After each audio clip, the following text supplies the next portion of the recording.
Hey everyone, this is Corinne Lafont, your favorite radio host, your only radio host, and favorite girl, of course, broadcasting to you from the lovely island of Trinidad and Tobago in the Caribbean and between the lines. And you know, I always start my show off with gratitude, or some people will say thankfulness. I am thankful to be above ground today. It's a beautiful day today here in Trinidad and Tobago. And I am blessed to be able to have all my faculties intact, as far as I know, and to be able to see the beauty of the world, and to be able to see the beauty in people, and to be able to learn the lessons that are laid out for me today, and to be able to impact as many people's lives as I can, personally, professionally, and through my radio show Between the Lines. And I have with me today Alva. Alva, how do you pronounce your surname?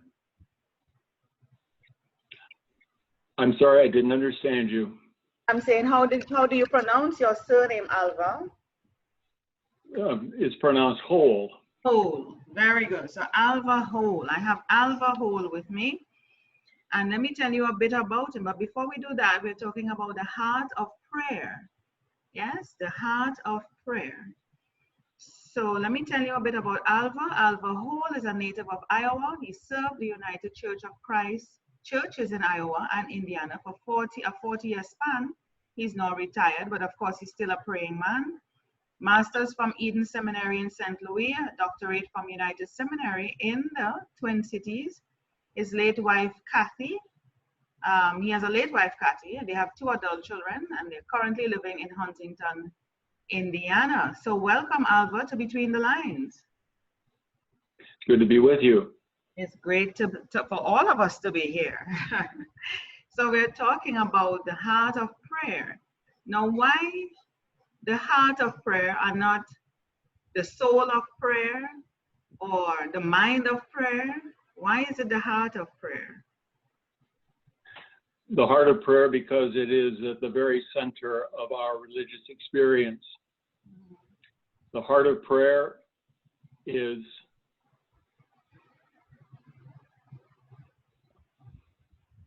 I've just frozen. You're frozen? Why? What? You're not frozen, I'm hearing you. I'm just having a real difficult time with this. Why are you having a difficult time? Talk to me.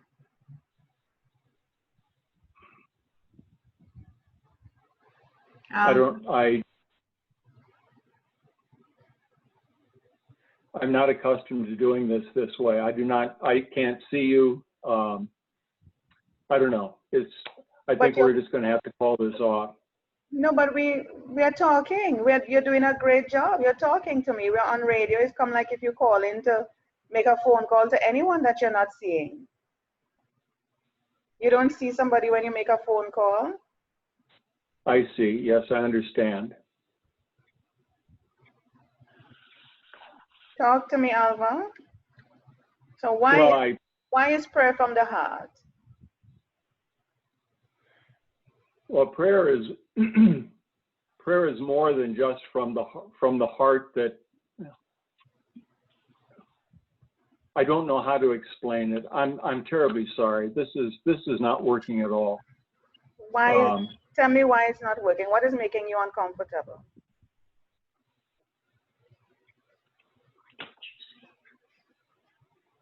I really don't understand why I'm uncomfortable. I just am. I was quite prepared, I thought, for this.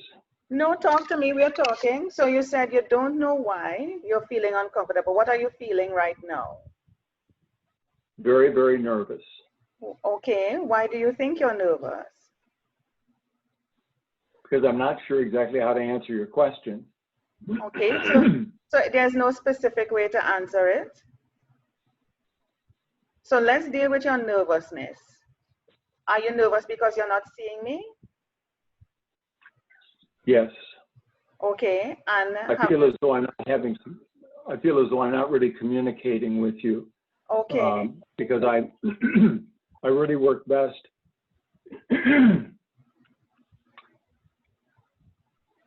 Yes. When I My, this is just talk terrible. To me. Talk to me, Alva. You work best how? I work best when I'm with people, Okay, so face to face. okay, okay. So have you ever called? It's the pastor in me, I guess. And that's okay. So have you ever had to call anyone on the phone at all? And any time in your lifespan, have you ever had to call anyone on the phone? Yeah. So you obviously I've had to call people on the phone. No, I don't know. I'm asking how you. So you have spoken to people on a phone that you have not seen. How have you dealt with that?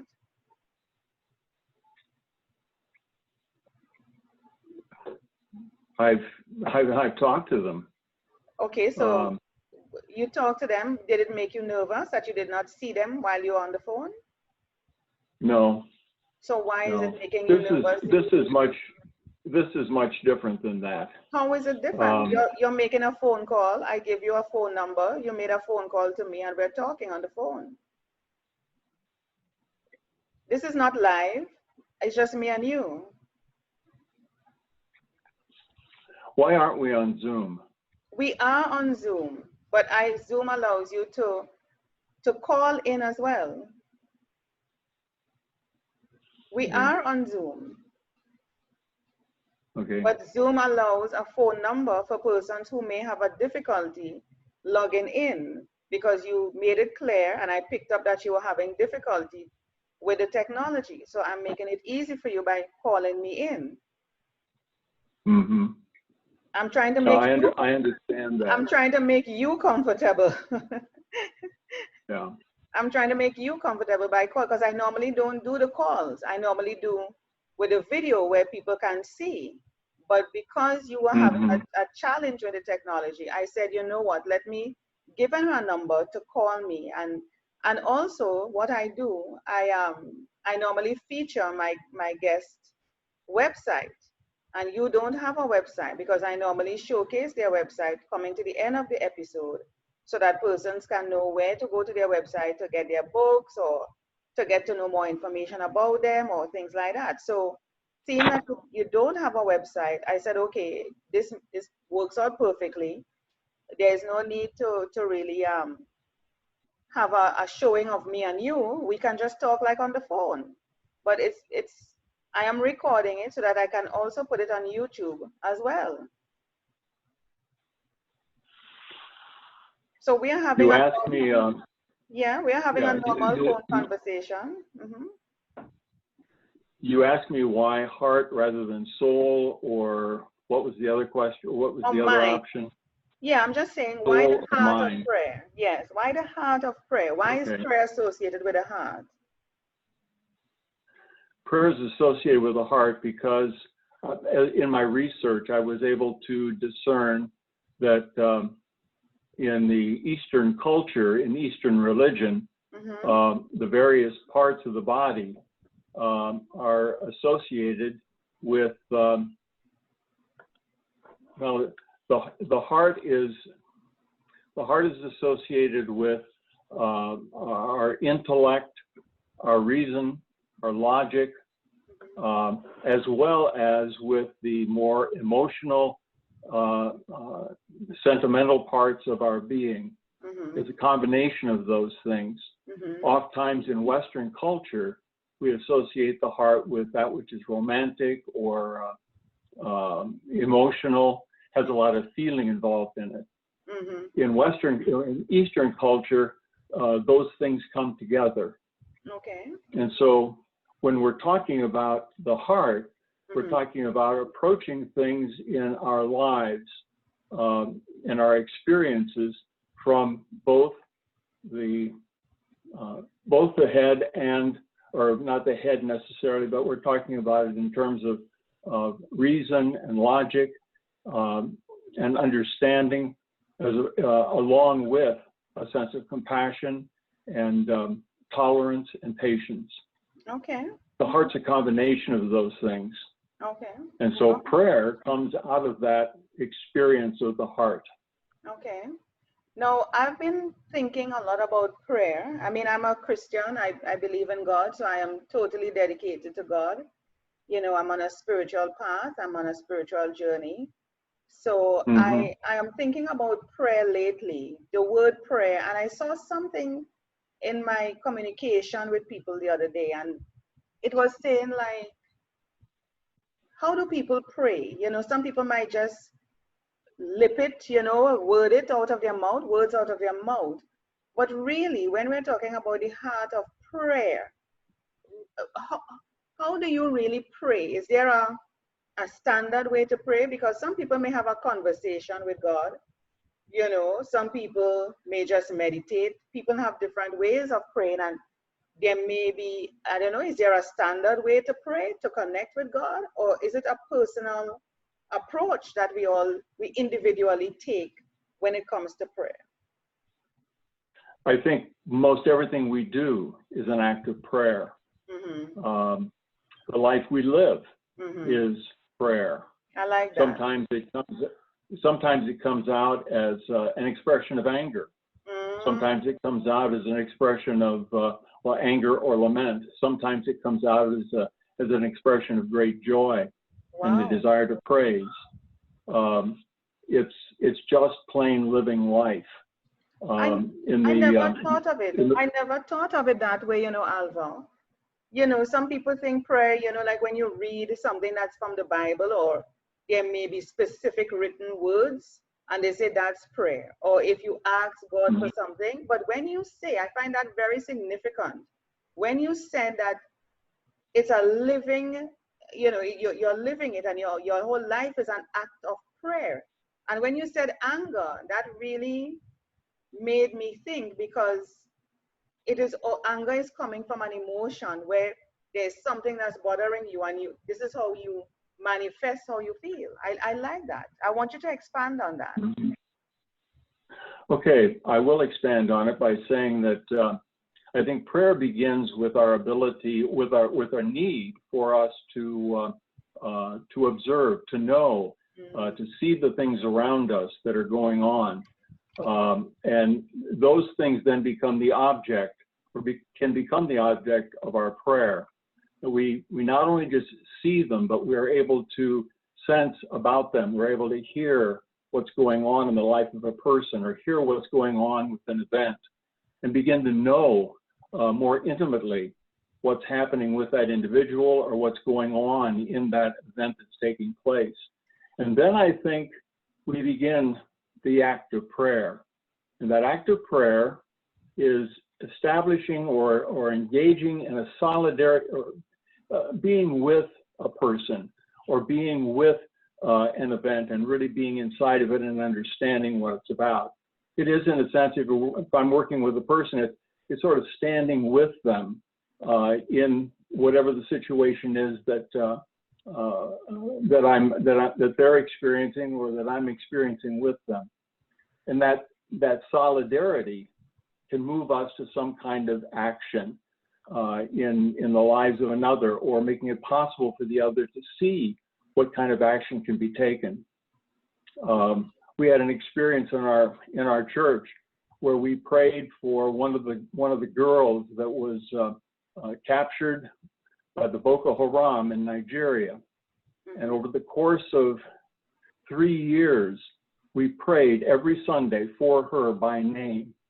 So we were in a position of knowing who she was, and sort of through that constant repetition and understanding something of what was going on in Nigeria, we were able to establish a spiritual link with her. We never saw her, we never talked with her, she never saw us or talked with us. But there was a sense in which the Spirit was moving between us. And interestingly enough, after that 3-year period of time, she was released from the Boko Haram, or released by the Boko Haram. So there's a sense in which there's a great deal of investment of our lives, our whole being, in the act of prayer. Mm-hmm. Okay. So you say by coming together, you know, like one accord, it helps for the act to have much more power, much more energy. Mm-hmm. Okay. Now, prayer, I don't see prayer as a passive. Prayer is not necessarily a passive thing. I think it can be. I think prayer is can be an expression that we have through meditation and reflection. Okay. I think thinking about things, embracing things in our minds and in our hearts is prayerful activity. But it's not the only thing. The prayers that we pray before meals, the prayers that we can pray during worship in church, those are important prayers because they point us in particular directions for us to act and to be with others and to be a part of the events of the world. It's not a matter of our just saying words and assuming that those words are somehow or another going to reach anyone, God or another. So prayer can be that reflective piece, but it can also be more than that. Yes. And what about persons who say nothing is happening? I've been praying, I've been asking, nothing is happening. What do we say to persons like that? What I say to folk like that is to, first of all, be patient. Sometimes the answer to prayer is not always obvious. One of the things that I talk about in the book, I spend an entire chapter talking about the experience of Job. Job prayed. Most of the poetry in the book of Job comes in the form of Job's prayers. Even as he talked to the counselors, he was involved in the act of praying. He was praying for answers. Why did this happen to me? Why did God apparently abandon me?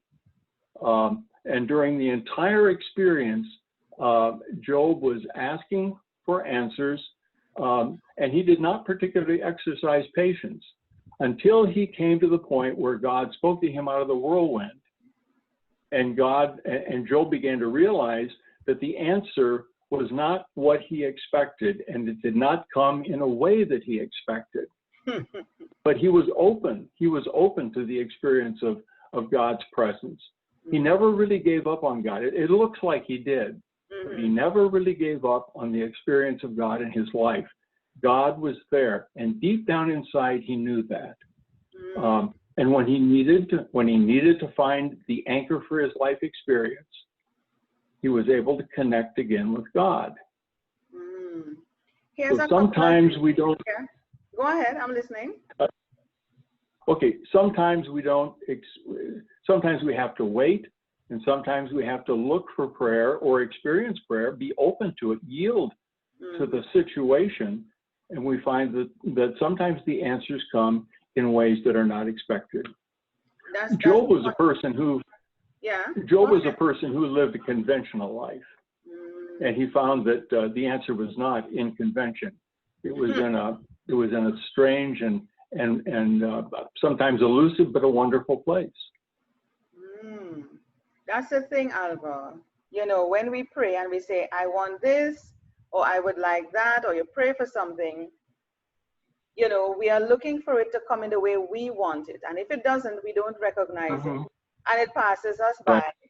And you're saying, and sometimes even if we do recognize it, or it comes or hits us up smack in the head, you're like, but this is not what I asked for. This is not the shape. This is not the size. This is not the color. This is not the package. You know. Right.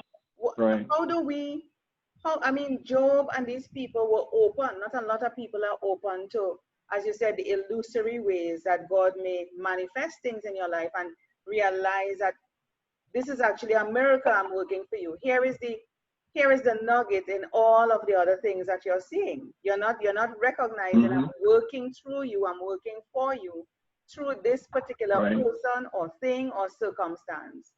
You know, how do we get persons to understand that when they pray, it is to let it go and be humble and be open. Right. Sometimes the answer to prayer is no. And that can be a very, very difficult experience, to a very difficult concept or an idea to embrace. It's a reality. The answer is no, it's not going to be this way, which causes us then to, it sort of knocks us out of the box that we've always lived in. and asks us to look at things differently, so that our experience of life is not the same experience over and over again, where we ask for certain things, we expect certain things, then all of a sudden the answer is no, it's not going to be the way you want it to be. Yeah. No is not something nobody wants to hear, you know. But that's right. But that's no, right. but no is an answer. No is an answer. Exactly. And no may be Right. the answer that you need at this particular point in time. It doesn't mean no, Mm-hmm. you will. It doesn't mean no, you will never get it. You know, it just means no, not right now. Or you know, Right. you know. But people see no as I will never get it. Right. Or the answer, no may mean the answer is other than what we expect. Mm-hmm. Mm-hmm. I think for Job, he got an answer that he really didn't, in a way that he did not expect it. But yet he was able, because of that, because of the anchor that God was in his life, he was able to yield to what he saw and what he heard and what he experienced. And in that yielding, the Spirit was able to move in his life in a fresh way. And was able to speak to him in a new way, but a way which Job was able to understand, because he was able to back away from the conventional things that he'd always known, and was able to see a new experience and new possibilities for his life and for the life of those around him.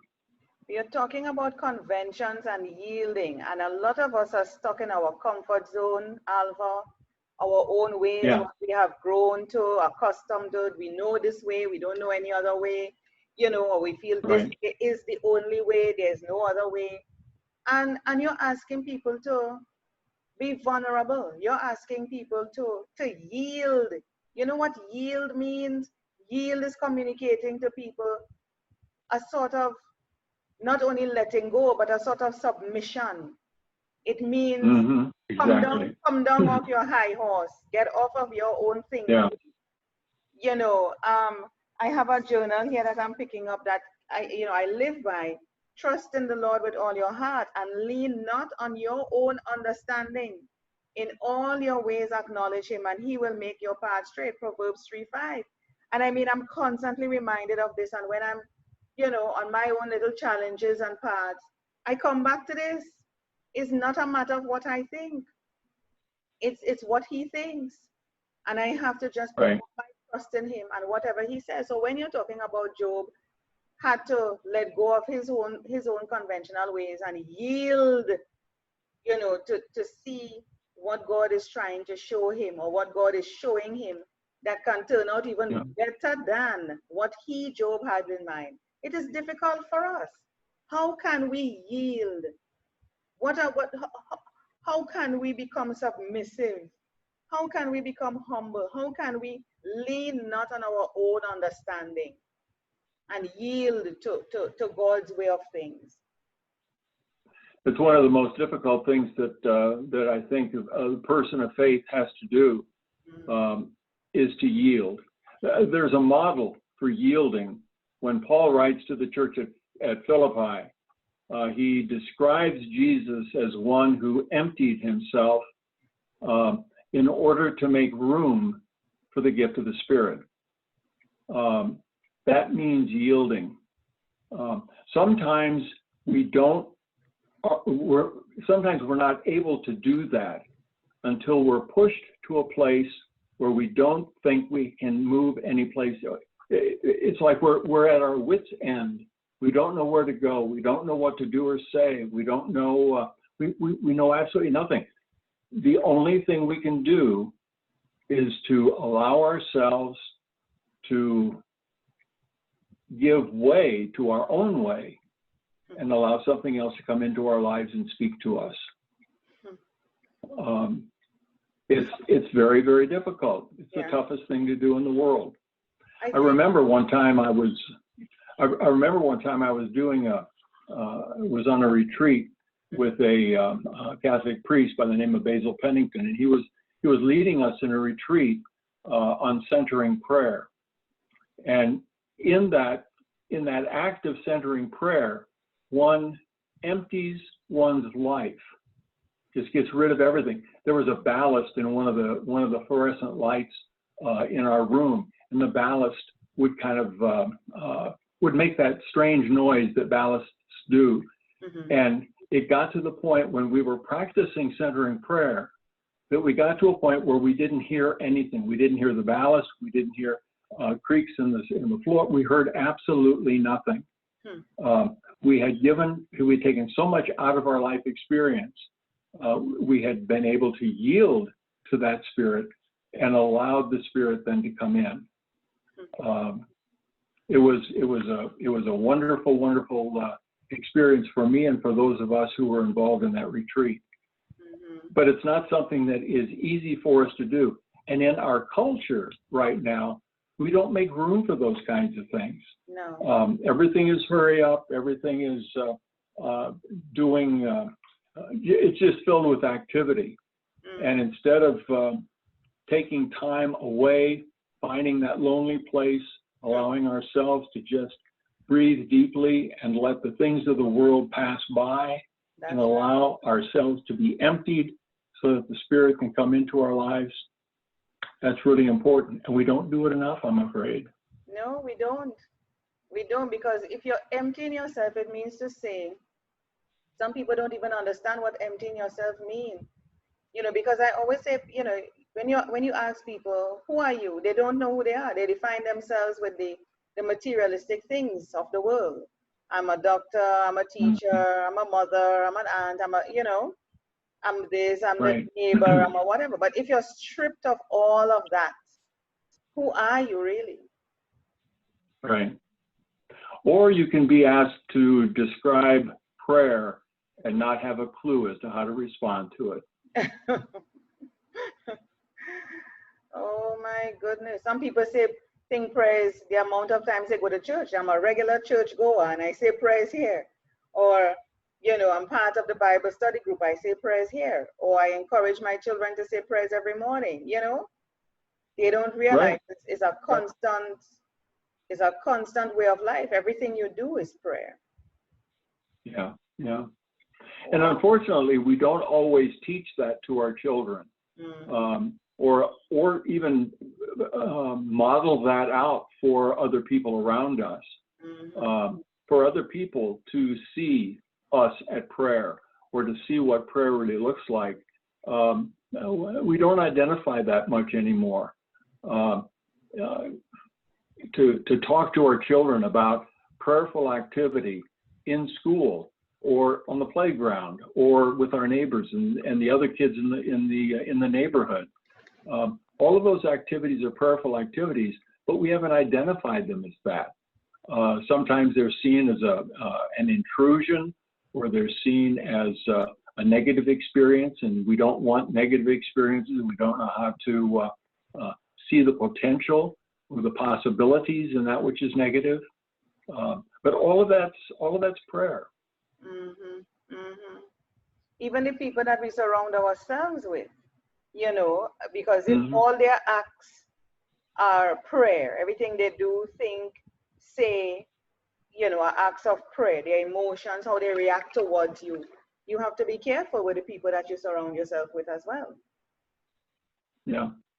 Yeah, yeah.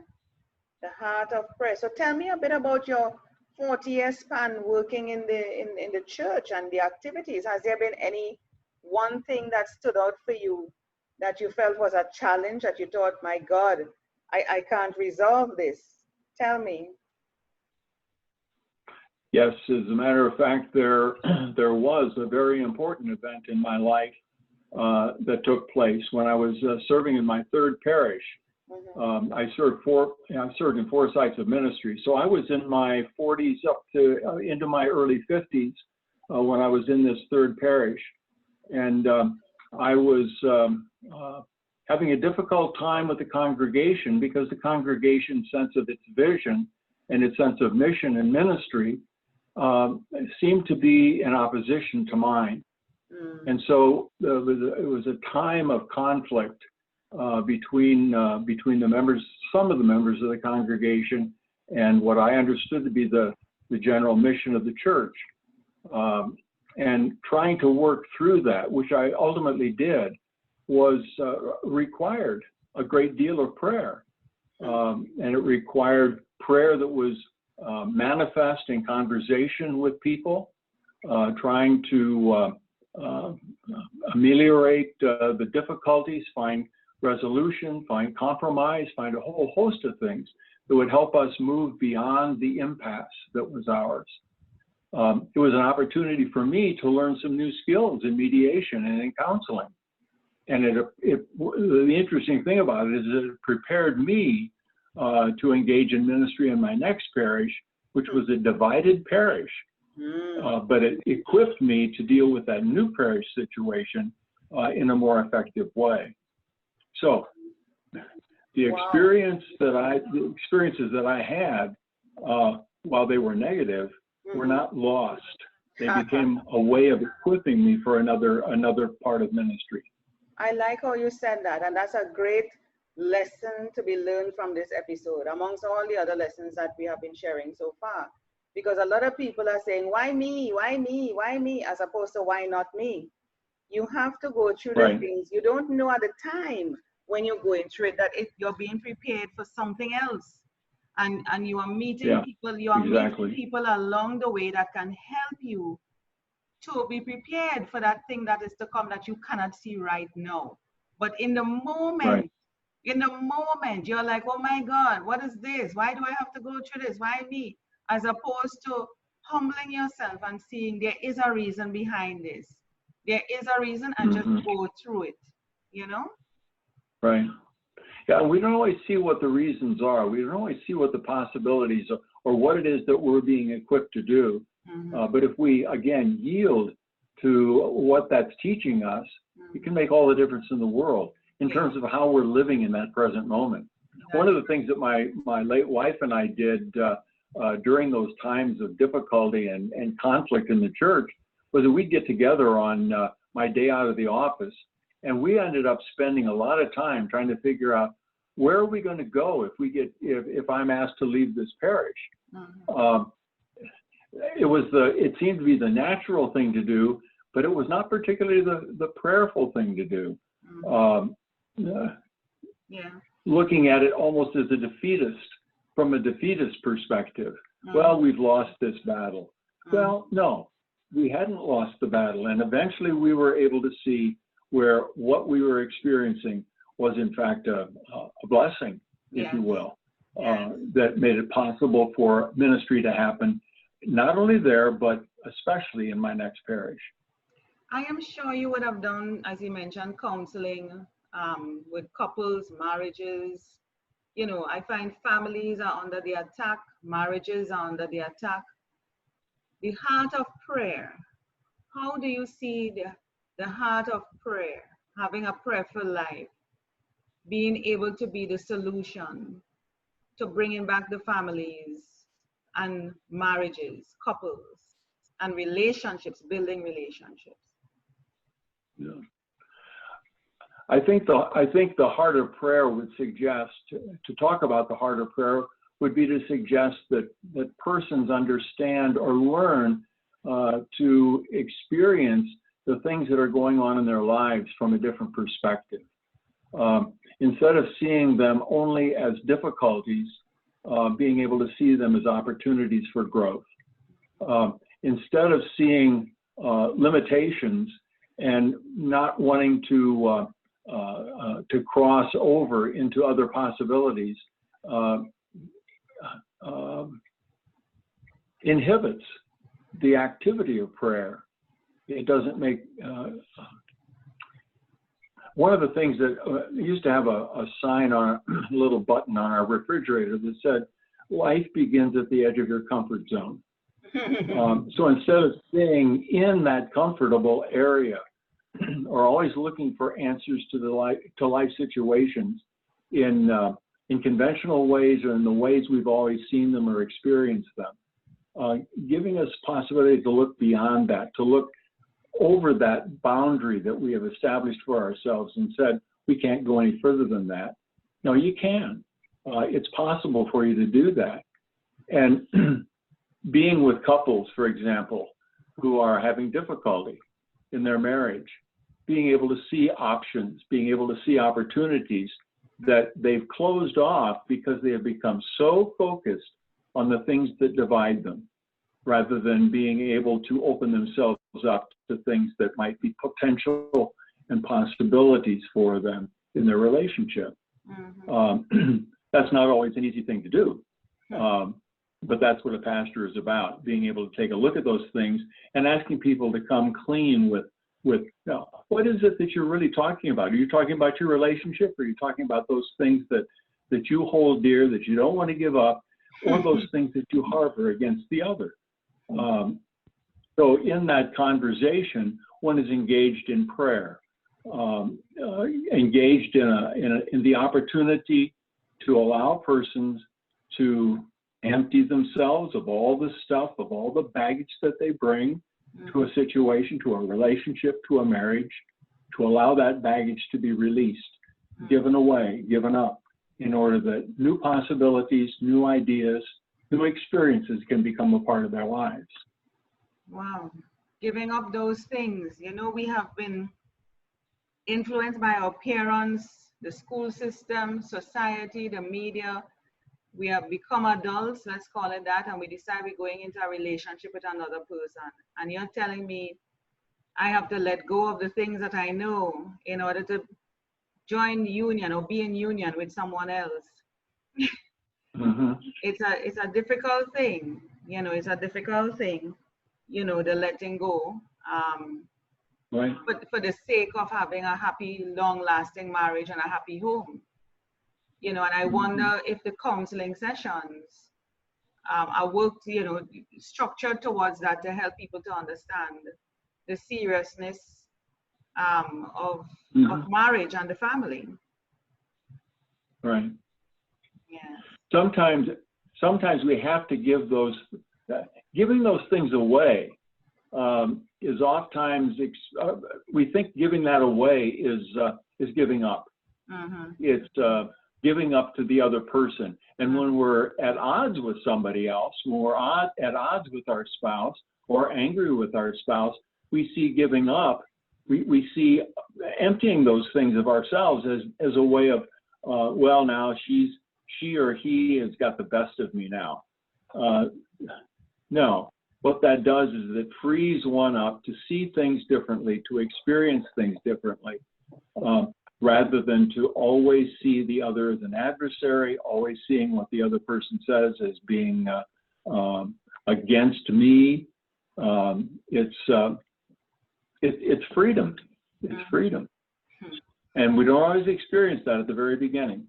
Yeah. But once we are able, that's yielding to the other, allowing the other, being vulnerable to the other person. One of the things that I have always appreciated about the first, really it's the second chapter of the book of Genesis, at the very end,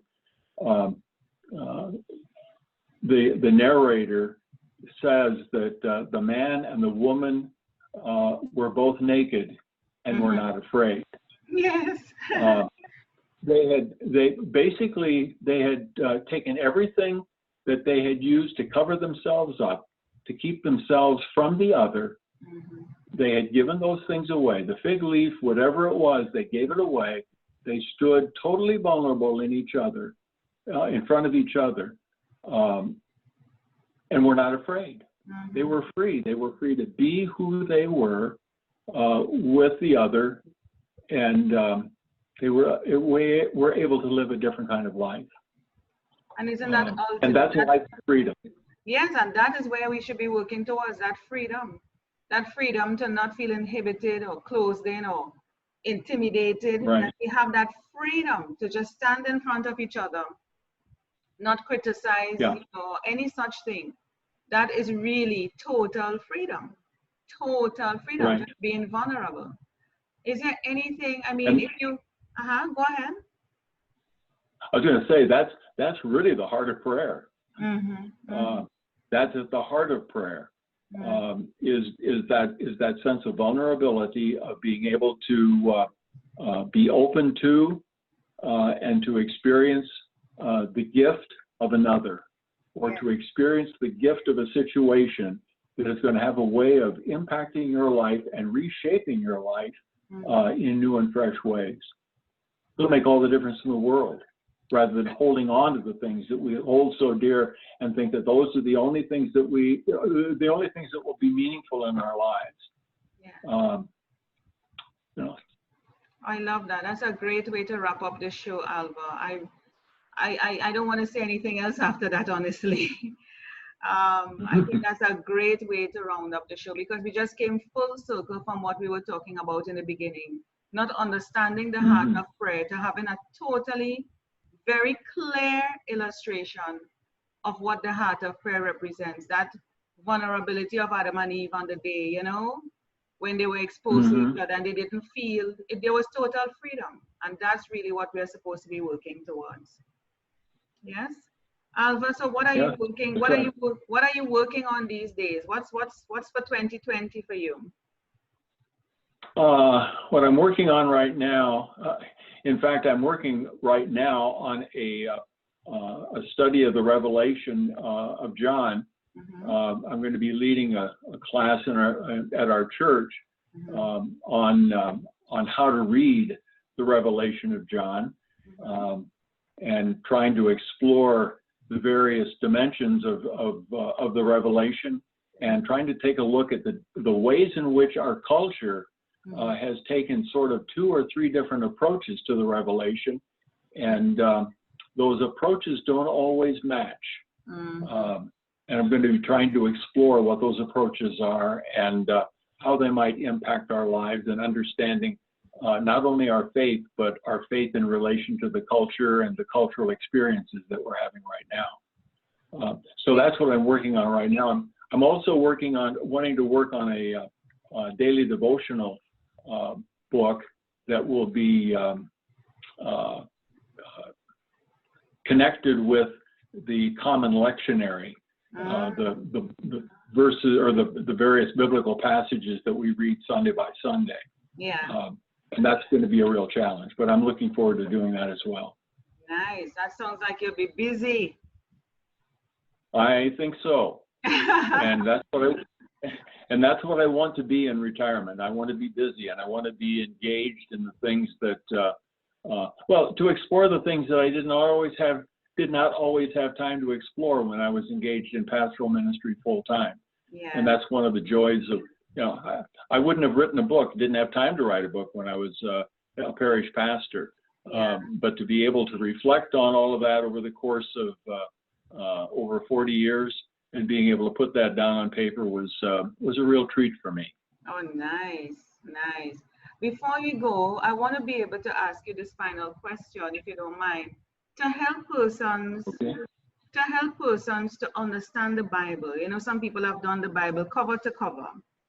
Yeah. How would you recommend persons to read the Bible or to understand the Bible? If somebody wants to start, let's say it's one of their resolutions, as it were, for 2020, to get closer to God and to read the Bible, how would you recommend they approach doing that? My approach to reading the Bible, as I would recommend it, is to read the Bible alongside of the wisdom of persons who have, the wisdom of scholarship, the wisdom of people who have spent most of their lives digging into the words of the Bible by looking at the earliest manuscripts of the texts of the Bible. Through their work, they're able to place those texts into historical context, so that as we read the Bible, we're able to get some sense of where did this story come from. For example, the first chapter of the book of Genesis was written, or at least the stories were told, during the time of the Babylonian captivity. And part of the way of looking at that, beyond looking at that as the creation took place in these 7 days, Mm-hmm. One of the ways of looking at that is to say that people in exile have no identity. They don't know who they are. They feel defeated, absolutely abandoned. And what they need is a new creation. And so they tell the story of the creative process as a way of claiming some sense of hope about their lives.